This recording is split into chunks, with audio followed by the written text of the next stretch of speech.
In 1940, General Motors sold an option for $57 that no car company on earth had ever offered before. 2 years later, the US Army liked it so much, they put it into tanks, actual battle tanks, the kind that take enemy fire. And decades after that, the exact same toughness that made this thing a legend is what got it killed by GM's own accountants. I'm talking about the Hydramatic, the first mass-produced, fully automatic transmission in history. No clutch pedal, no grinding gears. You just put it in drive and go. Under the hood, it was doing something most engineers at the time thought was basically impossible. Planetary gears and a hydraulic brain working together without ever touching a clutch plate. Today we're covering all of it. The engineering that made it bulletproof, the fire that nearly wiped it off the map, and the slow, quiet decision inside GM that eventually killed the very thing that made this transmission great. Stick with me, because the ending here is not what you'd expect from a car company. It starts in 1928. A Cadillac engineer named Earl Thompson builds the first fully synchronized manual transmission. Doesn't sound like much today, but back then, shifting gears was a full-body skill. Grinding, stalling, the whole mess. Thompson fixes that, and then does what good engineers always do. He starts chasing the next problem. What if you didn't need to shift at all? By 1932, Cadillac gives Thompson his own team inside General Motors with one job: build a transmission with no shifting, period. Not a side project, a fully funded engineering push. By 1935 and 36, they've got working prototypes. And here's the twist. Those prototypes don't stay at Cadillac. They go to Oldsmobile for testing. Before the real Hydramatic hits showrooms, Oldsmobile and Buick, for 1 year, sell a stepping stone version called the automatic safety transmission. You still needed a clutch to get moving and to reverse, but once you were rolling, it shifted the 2 forward gears by itself. GM was testing the water, and the water said yes. Then in 1940, the real thing arrives, and it's built on 2 ideas working together. First, a fluid coupling. Instead of a clutch grinding against a flywheel, you've got hydraulic fluid spinning between 2 wheel-shaped parts, an impeller and a turbine. The engine can idle in gear without stalling, and power flows through smoothly with 0 mechanical contact. Quick side note, because it matters later, this is not the same thing as a torque converter, which is what most automatics use today. A torque converter multiplies engine torque. The Hydramatic's coupling didn't. It just transferred power, cleanly, with no extra shove. Second piece, a hydraulically controlled planetary gear set. 4 forward speeds, shifted automatically by hydraulic servos reading throttle position and road speed. All of it sits inside a cast iron case. Heavy, dense, expensive to machine. Remember that case. It's the center of this entire story. GM puts the Hydramatic on sale in 1940 Oldsmobiles for $57, a price that was probably subsidized because GM wanted this thing in driveways fast, even if it meant eating the cost, and it works. By 1941, Cadillac's on board. By 1948, Pontiac offers it, and 70% of Pontiac buyers check that box. By the end of 1949, GM has sold 1 million of these things. It gets bigger than GM. Automakers who can't afford to build their own automatic just buy the Hydramatic outright. Hudson, Nash, Kaiser, even Lincoln, Ford's own luxury brand. And then the one detail that tells you everything.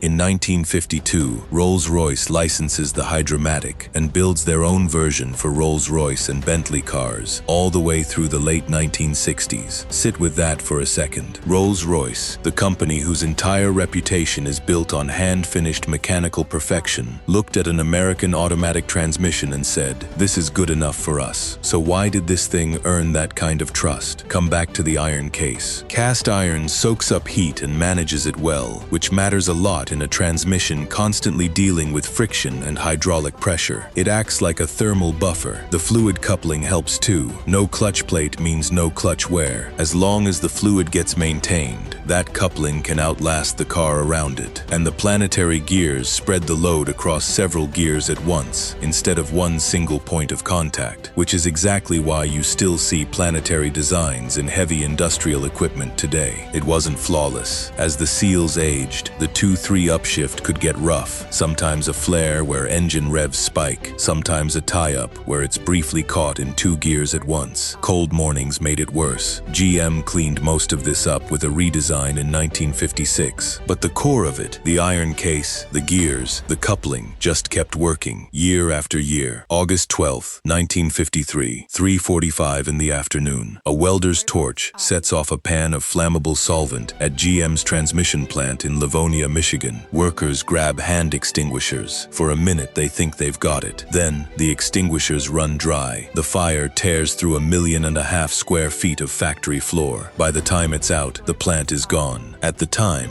it's the most destructive industrial fire in American history. Here's what makes it worse. This one plant is building 4,000 Hydramatics a day. All of Cadillac's production runs through it. 85% of Pontiacs, 90% of Oldsmobiles. Over 26,000 workers get furloughed overnight. An estimated 100,000 transmissions just don't get built. And Hudson, Nash, Kaiser, and Lincoln suddenly have 0 transmissions to work with. One factory fire, and 5 major car companies are stuck. So what does GM do? They launch something called Operation Hydramatic. 8 days after the fire, they sign a lease on Kaiser's old Willow Run plant, the same massive facility Ford used to build B-24 bombers during World War II. They fly in mechanics and millwrights from across the country and throw together a temporary line at another Detroit plant. 9 weeks after the fire, they're building transmissions again. By mid-December, Willow Run is at full production, and the first units off that line, GM sends them straight to its competitors first, to the outside customers who got left stranded. That fire doesn't just burn down a building. It proves the Hydramatic isn't just a nice option anymore. It's infrastructure. The whole American auto industry is quietly running through one single factory. Through the mid-50s, GM keeps refining the original design, but the rest of the industry is catching up. Chrysler rolls out the Torque Flight in 1956, using an actual torque converter, which gives it that low-speed boost the Hydramatic never had. Ford's working with BorgWarner on its own 3-speed automatic. Meanwhile, the V8s showing up in the mid-50s hit harder than what the Hydramatic was built around, and the 55 and 56 units start showing real failure rates, recalls, complaints. Back to the drawing board. By 1964, GM answers with something brand new, the Turbo Hydramatic 400. Same family name, completely different machine. Real torque converter, a simpler internal layout called a Simpson gear set. And here's the detail that matters. The case is cast aluminum, not iron, lighter, cheaper to build, better for fuel economy, and still an excellent transmission. The THM 400 ends up in Cadillacs, muscle cars, Rolls-Royces, Jaguars, even military Humvees. Performance guys still swear by it today. But watch what happens next, because this is where the story turns. In 1969, GM rolls out the THM 350, smaller, lighter, cheaper, built for less demanding cars. Aluminum case again, simpler internals, and it even skips a support piece the 400 had that gave it extra strength. On its own, in the right car, it's a perfectly fine transmission, but you can already see the pattern starting. Shave a little here, shave a little there. Then 1973 hits, the OPEC oil embargo. Every automaker in America is suddenly under pressure to cut weight and cut cost fast. GM's answer, in 1976, is the Turbo Hydramatic 200. Lighter alloys everywhere, clutch drums, oil pump, all of it. And it earns a reputation, fast, for falling apart, especially behind anything close to a real V8. Pair it with the Oldsmobile 350 diesel, and transmission shops start doing brisk business swapping THM 200s out for the older, tougher THM 350 on cars that are barely broken in. Think about the irony. The same rebuilding business the original Hydramatic starved for 2 decades comes roaring back, thanks to a transmission built to cut corners. And here's the thing, nobody in finance says out loud, a transmission that never breaks, never generates repeat business. Build one for half the cost that lasts less than half as long, and most people trade the car in long before that ever becomes their problem. Except this time, people noticed. And that's really the whole story, isn't it? The original Hydramatic ran in production for 24 straight years, 1940 all the way to 1962, with a slightly updated version running through 64, built with a $57 price tag, proven in tanks, good enough for Rolls-Royce, strong enough to survive the worst industrial fire in the country's history and get back on the line in 9 weeks. And it lasted so well that it created a problem no engineer could ever fix. Because it wasn't an engineering problem, it was a finance problem. Somewhere along the way, somebody looked at the warranty numbers and realized the Hydramatic almost never came back for repairs. And a part that never breaks doesn't make anyone money after the sale. That tension,